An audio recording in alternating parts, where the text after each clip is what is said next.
সম্মানিত উপস্থিতি, আল্লাহ সুবহানাহু ওয়া তাআলার ভালোবাসা যে কোনো মুমিনের সবচেয়ে বড় কামনা, সবচেয়ে বড় চাওয়া, সবচেয়ে বড় স্বপ্ন হওয়া উচিত। আর আল্লাহ সুবহানাহু ওয়া তাআলা যখন কোনো বান্দাকে ভালোবাসেন, আল্লাহ সুবহানাহু ওয়া তাআলা যখন কাউকে পছন্দ করেন, তখন বেশ কিছু আলামত আছে, বেশ কিছু চিহ্ন আছে যেগুলো দেখে আমরা অনুমান করতে পারি, ধারণা করতে পারি আল্লাহ সুবহানাহু ওয়া তাআলা কাকে ভালোবাসেন আর কাকে ভালোবাসেন না।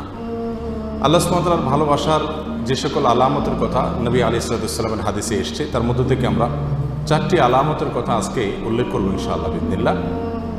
তার প্রথম আলামতটি প্রায় বেশিরভাগ হাদিসের কিতাবে বর্ণিত হয়েছে, যে রাসূল করিম সাল্লাল্লাহু আলাইহি ওয়াসাল্লাম ইরশাদ করেছেন, আল্লাহ সুবহানাহু ওয়া তাআলা যখন কোনো বান্দাকে ভালোবাসেন তখন তিনি জিবরিলকে নির্দেশ করে বলেন যে অমুকের তার আমলের কারণে, তার চিন্তাধারার কারণে, তার চলাফেরার বিশুদ্ধ উপায় এবং পদ্ধতির কারণে আমি তাকে ভালোবাসি।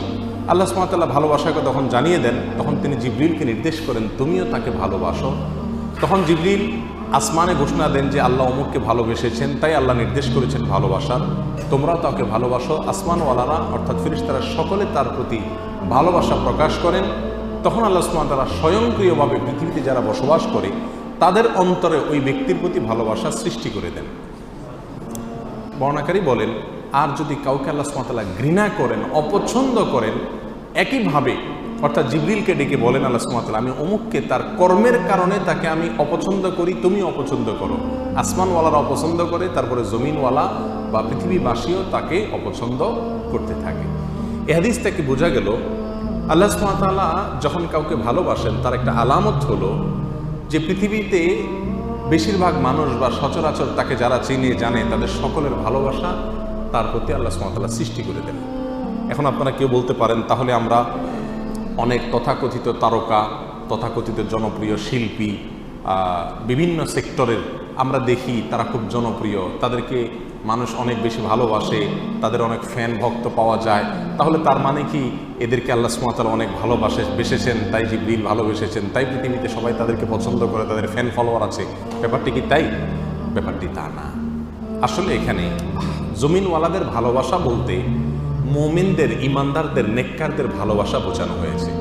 যারা সৎকর্মশীল, যারা ভালো কাজ করতে চায়, যারা আদর্শবান, যারা মুত্তাকি, যারা পরহেজগার, এদের ভালোবাসা সচরাচর আল্লাহ সুবহানাহু ওয়া তাআলা এরকম ব্যক্তিকে দান করেন যে ব্যক্তি নিজে আল্লাহ সুবহানাহু ওয়া তাআলার কাছে প্রিয় হয়েছেন তার কর্মের মাধ্যমে। তখন ওই ব্যক্তিকে আল্লাহ সুবহানাহু ওয়া তাআলা অদৃশ্য এবং অবর্ণনীয় এক ভালোবাসা মানুষের অর্থাৎ মুমিনদের, মুত্তাকিদের অন্তরে আল্লাহ সুবহানাহু ওয়া তাআলা দান করে থাকেন। তাহলে ভালো মানুষেরা যাকে ভালোবাসবে, নেককাররা যাকে ভালোবাসবে, মুত্তাকিরা যাকে ভালোবাসবে, বুঝতে হবে এই লোকটাকে আল্লাহও ভালোবাসেন। এটা হলো আল্লাহর ভালোবাসার একটা আলামত, একটা নিশানা। আর এই জন্য আমাদেরকে জনপ্রিয়তা মানুষের কাছে চেয়ে বেড়ানোর প্রয়োজন নাই। এই হাদিস বলছে কেউ যদি চায় যে সকল ভালো মানুষেরা তাকে ভালোবাসুক, তাহলে সে ভালো পথে চলুক। সে ভালো পথে চললে আল্লাহ সুবহানাহু ওয়া তাআলাই তার প্রতি মানুষের ভালোবাসা সৃষ্টি করে দিবেন, তার প্রতি অটোমেটিক মানুষের ভালোবাসা সৃষ্টি আল্লাহ সুবহানাহু ওয়া তাআলা করে দিবেন। অতএব আল্লাহ সুবহানাহু ওয়া তাআলা আমাদের সকলকে মানুষের এরকম ভালোবাসা দান করুন যে ভালোবাসাটি আসলে আল্লাহর ভালোবাসাকে প্রমাণ করে। নাম্বার 2, আল্লাহ সুবহানাহু ওয়া তাআলা যখন কোনো মানুষকে ভালোবাসেন, কাউকে পছন্দ করেন, সেটা আমরা কিভাবে বুঝবো? তার দ্বিতীয় আলামত হলো আল্লাহ যাকে ভালোবাসেন তাকে বিপদ আপদ দেন, তাকে মুসিবত দেন, তাকে কষ্ট দেন। এটা হলো একটা আলামত যে আল্লাহ সুবহানাহু ওয়া তাআলা ওই লোকটাকে ভালোবাসেন। এ বিষয়ে সুনানে তিরমিজির এক হাদিসে আসছে, রাসূল আকরাম সাল্লাল্লাহু আলাইহি ওয়াসাল্লাম ইরশাদ করেছেন, ওয়া ইন্নাল্লাহা ইযা আহাব্বা কওমান ইবতালাহুম, আর যখন আল্লাহ সুবহানাহু ওয়া তাআলা কোনো মানুষকে, কোনো জাতিকে ভালোবাসেন তখন তাদের পরীক্ষা নেন, তাদেরকে মুসিবত দেন, কষ্ট দেন, রোগে, শোকে, অসুবিধায় ফেলে নানাভাবে আল্লাহ সুবহানাহু ওয়া তাআলা তাদেরকে পরীক্ষা করেন। এই যে বিপদ আপদে ফেলে দেওয়া, এটা কিন্তু আল্লাহ সুবহানাহু ওয়া তাআলার ভালোবাসার একটি আলামত। ফামান রাদিয়া ফালাহুর রিদা ওয়া মান সাখাতা ফালাহুস সাখত, আল্লাহর এই দেওয়া পরীক্ষায়, কষ্টে যে ব্যক্তি সন্তুষ্ট হয়ে যায়, আল্লাহর ফয়সালাকে মেনে নেয়, ফালাহুর রিদা, তার জন্য আল্লাহর সন্তুষ্টি অবধারিত হয়ে যায়।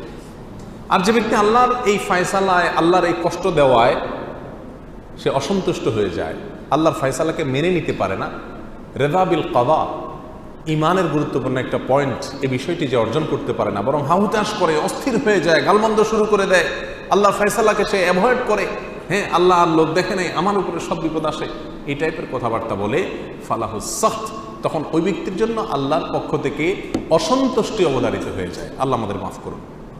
তখন এই হাদিস থেকে বোঝা গেল আমাদের সমাজে অনেক লোক আছে যাদেরকে আমরা দেখি তারা বিপদে আপদে মুসিবতে কষ্টে থাকে, তাদের কষ্ট দূর হয় না।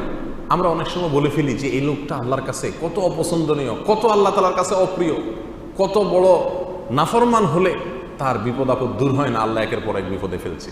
তাহলে বোঝা গেল এরকম মন্তব্য করা এটা মূর্খতা সুলভ মন্তব্য, এটা কোনো মুমিনের মন্তব্য না। বরং হাদিস থেকে বোঝা যায় ইন্নাল্লাহ ইযা আহাব্বা আবদান ইবতালাহ, আল্লাহ কোনো মানুষকে ভালোবাসলে তাকে পরীক্ষায় নেন, তাকে বিপদ দেন, তাকে মুসিবত দেন। আমাদের জীবনে যখন বিপদ আপদ মুসিবত আসবে, এই হাদিসটা আমরা মাথায় রাখি যে এর মানে হলো আল্লাহ আমাকে পরীক্ষা করছেন, মানে আল্লাহ আমাকে ভালোবাসেন। পরীক্ষা তো তার জন্য যে রেজিস্ট্রেশন করে, যে ভর্তি হয়, যে যাকে শিক্ষক বা শিক্ষা প্রতিষ্ঠান যাকে নিজের মনে করে তারই পরীক্ষা নেয়। যাকে নিজের মনে করে না তার পরীক্ষার কোনো ব্যবস্থা থাকে না। আল্লাহ সুবহানাহু ওয়া তাআলা যার পরীক্ষা নিচ্ছেন, যাকে বিপদে ফেলছেন, এর মানে হলো আল্লাহ সুবহানাহু ওয়া তাআলা তাকে নিজের মনে করেন। আল্লাহ তাআলা তাকে তার বান্দা হিসাবে টেস্ট করেন, যাচাই করেন। আল্লাহ আমার জন্য আপনি যে ফয়সালা করেছেন সেটা আমি নিজের জন্য যেটা ফয়সালা করছি তার চাইতে বেটার হবে, এতে কোনো সন্দেহ নাই। কারণ আমার ভালো আমি যতটুকু বুঝি, আপনি তার চাইতে অনেক ভালো বুঝেন। অতএব আমার এই বিপদের মধ্যে কোনো কল্যাণ নিহিত আছে, এটাকে মেনে নিয়ে সন্তুষ্ট চিত্রে আল্লাহর ফয়সালাকে গ্রহণ করে নেওয়া, এটাই হলো মুমিনের পরিচয়। আল্লাহ সুবহানাহু ওয়া তাআলা আমাদেরকে ভালোবাসেন, তার প্রমাণ হবে আল্লাহর পক্ষ থেকে আমাদের জীবনে ছোট বড় বিভিন্নভাবে পরীক্ষা নেওয়া। আমরা জানি কোরআনে কারিমে আল্লাহ তাআলা বিভিন্ন নবী রাসূলদের ঘটনা বলেছেন। এর ভিতরে সবচেয়ে বেশি কঠিন পরীক্ষা যার জীবনে আসছে তিনি কোন নবী ছিলেন? ইব্রাহিম আলাইহিস সালাম। ইব্রাহিম আলাইহিস সালাম সম্পর্কে আল্লাহ সুবহানাহু ওয়া তাআলা কোরআনে কারিমে একাধিক জায়গায় বলেছেন কি কি পরীক্ষা নিয়েছেন। ওয়া ইয ইবতালা ইব্রাহিম, যখন আল্লাহ সুবহানাহু ওয়া তাআলা ইব্রাহিমের পরীক্ষা নিয়েছেন, ইব্রাহিমের পরীক্ষা আল্লাহ তাআলা নিয়েছেন। কেন ইব্রাহিমের পরীক্ষা নিয়েছেন? আল্লাহ তো ফেরাউনের পরীক্ষা নেন নাই, আল্লাহ তো বলেন না আল্লাহ নমরুদের পরীক্ষা নিয়েছেন, আল্লাহ এটা বলেন নাই কোরআনে কোথাও যে আল্লাহ আবু জাহালের পরীক্ষা নিয়েছেন, আবু লাহাবের পরীক্ষা নিয়েছেন। তারা তো স্টুডেন্টই না, তারা তো আল্লাহর বান্দাই না, নেককার বান্দাই না, মুমিন বান্দাই না, যার কারণে তাদের পরীক্ষা নেওয়ার প্রশ্ন নাই। যার জীবনে বিপদ আছে, ইমানদার যদি হয়ে থাকে, তাহলে বুঝতে হবে সে আল্লাহর কাছে কোনো না কোনো কারণে প্রিয় হয়েছেন, আল্লাহ তাকে পরীক্ষা করছেন। বিধায় অস্থির এবং ব্যাকুল হওয়া যাবে না। আল্লাহ তাআলা আমাদের তৌফিক দান করুন। তাহলে দ্বিতীয় আলামতটি আমরা পেলাম আল্লাহর ভালোবাসা। তৃতীয়, আল্লাহ যখন আমাদের কাউকে ভালোবাসেন তার আলামত কি? এটা বড় জটিল আলামত, বড় কঠিন আলামত। তার আলামত হলো আল্লাহ সুবহানাহু ওয়া তাআলা তাকে দুনিয়া থেকে দূরে সরায় রাখেন, দুনিয়ার সাথে মিশে হাবুডুবু খেয়ে একাকার হয়ে যাওয়া থেকে আল্লাহ তাআলা হেফাজত করেন। আমাদের অনেকে আমরা দুনিয়া চাই, পদ পদবি, অর্থ কড়ি, প্রভাব প্রতিপত্তি, কেনা চাই, আমরা সবাই চাই এগুলা। কিন্তু আল্লাহ সুবহানাহু ওয়া তাআলা কিছু মানুষকে ভালোবেসে এগুলো থেকে দূরে সরায় রাখেন। সে চাইলেও ব্যাটে বলে হয় না। আল্লাহ সুবহানাহু ওয়া তাআলা তাকে দুনিয়া থেকে পরিকল্পিতভাবে বাই প্ল্যান, ইচ্ছাপূর্বক আল্লাহ সুবহানাহু ওয়া তাআলা সরায় রাখেন। কেন? তার জন্য ওই জায়গায় গেলে ক্ষতি হবে। সে দুনিয়ার সাথে যদি মিশে যায় তাহলে সে ধ্বংস হয়ে যাবে। আল্লাহ সুবহানাহু ওয়া তাআলা তাকে বাঁচিয়ে রাখেন। এই প্রসঙ্গে সহিহ ইবনে হিব্বান, মুস্তাদরাক হাকিম, সুনানে তিরমিজি, অনেকগুলো হাদিসের কিতাবে হাদিসটি বর্ণিত হয়েছে। রাসূল আকরাম সাল্লাল্লাহু আলাইহি ওয়াসাল্লাম বলেছেন, ইন্নাল্লাহা ইযা আহাব্বা আবদান হামাহুদ দুনিয়া কামা ইয়াহমি আহাদুকুম মারিদাহু আল মা লিয়াশফিয়া। তোমাদের কেউ, তোমাদের প্রিয়জনরা অসুস্থ হলে যেই রোগে পানি টাচ করলে অসুবিধা হবে তাকে যেরকম পানি থেকে তোমরা বাঁচিয়ে রাখো, আল্লাহ যখন কোনো মানুষকে ভালোবাসেন তার আল্লাহর ভালোবাসার মানুষটাকে আল্লাহ তাআলা দুনিয়া থেকে এরকম বাঁচিয়ে রাখেন, দুনিয়া থেকে আল্লাহ সুবহানাহু ওয়া তাআলা এরকম বাঁচিয়ে রাখেন। এখন চিন্তা করেন আপনার জীবনের যত অপ্রাপ্তি, আমাদের জীবনে যত অপ্রাপ্তি, যত চাওয়া আমাদের পূরণ হলো না, আল্লাহ সুবহানাহু ওয়া তাআলা যদি এটা আমাকে পরিকল্পিতভাবে ভালোবাসেন বিধায় আমাকে এখান থেকে সরিয়ে রাখেন, তাহলে আমি যা হারালাম তার চাইতে পেলাম অনেক বড় কিছু। আল্লাহর ভালোবাসা পেলাম, আল্লাহর পছন্দনীয় মানুষের তালিকায় চলে গেলাম, অনন্ত অসীমকালের সুখ সমৃদ্ধি আমার হয়ে গেল। অতএব দুনিয়ার কোনো কিছু না পেলে মুমিন কখনো বিচলিত হয়ে পাগল পরা হয়ে যাবে না। আমরা যে অস্থির হয়ে যাই এটা হলো আমাদের ঈমানের দুর্বলতা, এছাড়া আর কিছু না। আল্লাহ সুবহানাহু ওয়া তাআলা আমাদের সকলকে বুঝার তৌফিক দান করুন। এ বিষয়ে বেশ অনেকগুলো হাদিস পাওয়া যায়, আমি শুধু একটি উল্লেখ করলাম। একই অর্থের একই বিষয়কে প্রমাণ করে নানামুখী বিভিন্ন রকমের হাদিস পাওয়া যায়।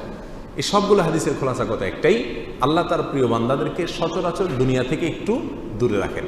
এর মানে কিন্তু আবার এটা না যে আল্লাহ তাআলা কাউকে দুনিয়া দিলে তার মানে আল্লাহর কাছে সে ঘৃণিত ব্যক্তি না।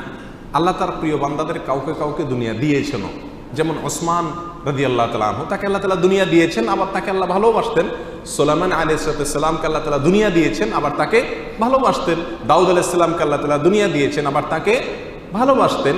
এভাবে বহু মানুষকে আল্লাহ সুবহানাহু ওয়া তাআলা দুনিয়া দিয়েছেন, আবার তাদেরকে ভালোবাসতেন। বিধায় যাদের পয়সা কড়ি আছে তারা সব আল্লাহর শত্রু এরকম মনে করারও কোনো কারণ নাই। তবে হ্যাঁ, সচরাচর বেশিরভাগ ক্ষেত্রে আল্লাহ সুবহানাহু ওয়া তাআলা যাদেরকে ভালোবাসেন তাকে দুনিয়া থেকে সরায় রাখেন। কারণ দুনিয়া যত দিবেন সে ভোগ করবে খুব সীমিত, হিসাব দিতে হবে অনন্ত অসীমকালে দাঁড়িয়ে অত্যন্ত কঠিন পরিস্থিতিতে।